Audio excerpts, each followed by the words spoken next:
اقلیتوں کو تیرے ظلم سے بچائیں گے، شمع آزادی دلوں میں جلائیں گے، شمع آزادی دلوں میں۔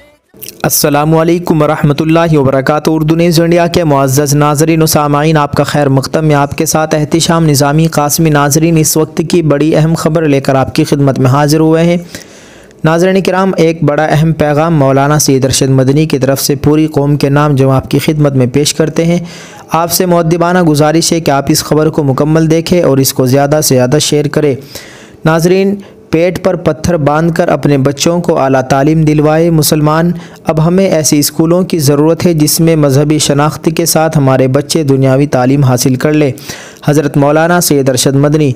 ناظرین، ہر سال کی طرح اس سال 2021-2022 تعلیمی سال کے لیے مولانا سید ارشد مدنی نے تعلیمی وظائف کا اعلان کر دیا ہے۔ ہر سال کی طرح اس سال 2021 اور 2022 کے لیے بھی جمعیت علماء ہند کے صدر حضرت مولانا سید ارشد مدنی نے آج تعلیمی وظائف کا اعلان کرتے ہوئے انہوں نے کہا ہے کہ ہماری اس ادنا سی کوشش سے بہت سے ایسے ذہین اور محنتی بچوں کا مستقبل کسی حد تک سنور سکتا ہے جنہوں نے اپنی مالی پریشانیوں کی وجہ سے اپنے تعلیمی سلسلے کو جاری رکھنے میں سخت دشواریوں کا سامنا کرنا پڑ رہا ہے۔ ناظرین، مولانا مدنی نے کہا ہے کہ پورے ملک میں جس طرح کی مذہبی اور نظریاتی جنگ اب شروع ہوئی ہے، اس کا مقابلہ کسی ہتھیار ٹیکنالوجی سے نہیں کیا جا سکتا۔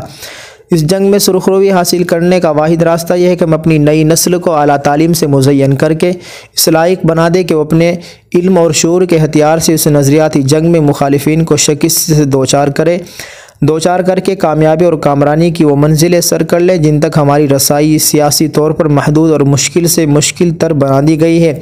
مولانا ارشد مدنی نے کہا ہے کہ آزادی کے بعد آنے والی تمام سرکاروں نے ایک طے شدہ پالیسی کے تحت مسلمانوں کو تعلیم کے میدان سے باہر کر دیا۔ سچر کمیٹی کی رپورٹ اس کی شہادت دیتی ہے، جس میں واضح طور پر کہا گیا ہے کہ مسلمان تعلیم کے شعبے میں دلتوں سے بھی پیچھے ہیں۔ مولانا ارشد مدنی نے سوال کیا کہ کیا یہ خود بخود ہو گیا؟ کیا مسلمانوں نے جان بوجھ کر تعلیم سے کنارہ کشی اختیار کی؟ ایسا کچھ بھی نہیں ہوا، بلکہ اقتدار میں آنے والی تمام سرکاروں نے ہمیں تعلیمی پسماندگی کا شکار بنائے رکھا۔ انہوں نے شاید یہ بات محسوس کر لی تھی کہ اگر مسلمان تعلیم کے میدان میں آگے بڑھے تو اپنی صلاحیتوں اور لیاقت سے اعلیٰ عہدوں پر فائز ہو جائیں گے۔ چنانچہ تمام طرح کے ہیلوں اور رکاوٹوں کے ذریعے مسلمانوں کو تعلیم کے قومی دھارے سے الگ تھلگ کر دینے کی کوشش کی جاتی رہی ہے۔ ناظرین، انہوں نے زور دے کر کہا کہ اب وقت آ گیا ہے کہ مسلمان پیٹ پر پتھر باندھ کر اپنے بچوں کو تعلیم دلوائے۔ ہمیں ایسے اسکولوں اور کالجوں کی اشد ضرورت ہے جن میں مذہبی شناخت کے ساتھ ہمارے بچے اعلیٰ دنیاوی تعلیم کسی رکاوٹ اور امتیاز کے بغیر حاصل کر سکیں۔ جو حالات سے مجبور ہے ان میں مسلمانوں کو قیادت نہیں بلکہ ان کے اندر تعلیم حاصل کرنے کا جذبہ پیدا کرنے کی اشد ضرورت ہے۔ انہوں نے قوم کے بااثر افراد سے اپیل بھی کی ہے کہ جن کو اللہ تعالیٰ نے دولت دی ہے وہ ایسے اسکول قائم کریں جہاں بچے اپنی مذہبی شناخت کو قائم رکھتے ہوئے آسانی سے اچھی تعلیم حاصل کر سکیں۔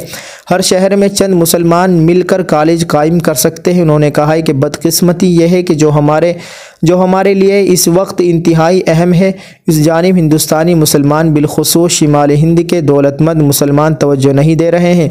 آج مسلمانوں کو دوسری چیزوں پر خرچ کرنے میں تو دلچسپی ہے لیکن تعلیم کی طرف ان کی توجہ نہیں ہے۔ یہ ہمیں اچھی طرح سمجھنا ہوگا کہ ملک کے موجودہ حالات کا مقابلہ صرف اور صرف تعلیم سے ہی کیا جا سکتا ہے۔ انہوں نے کہا ہے کہ اسی مقصد کے تحت جمعیت علماء ہند ضرورت مند طلباء کو کئی برس سے تعلیمی وظائف دینے کا اہتمام کر رہی ہے تاکہ وسائل کی کمی یا غربت کی وجہ سے ذہین اور ہونہار بچے تعلیم سے محروم نہ رہ جائیں۔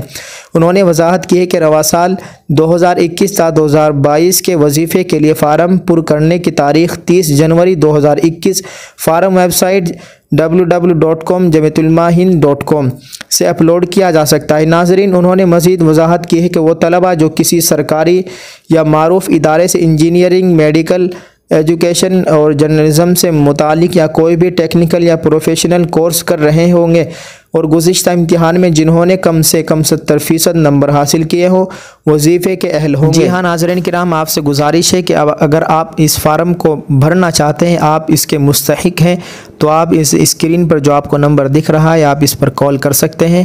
مزید معلومات کے لیے آپ اس نمبر پر کال کریں۔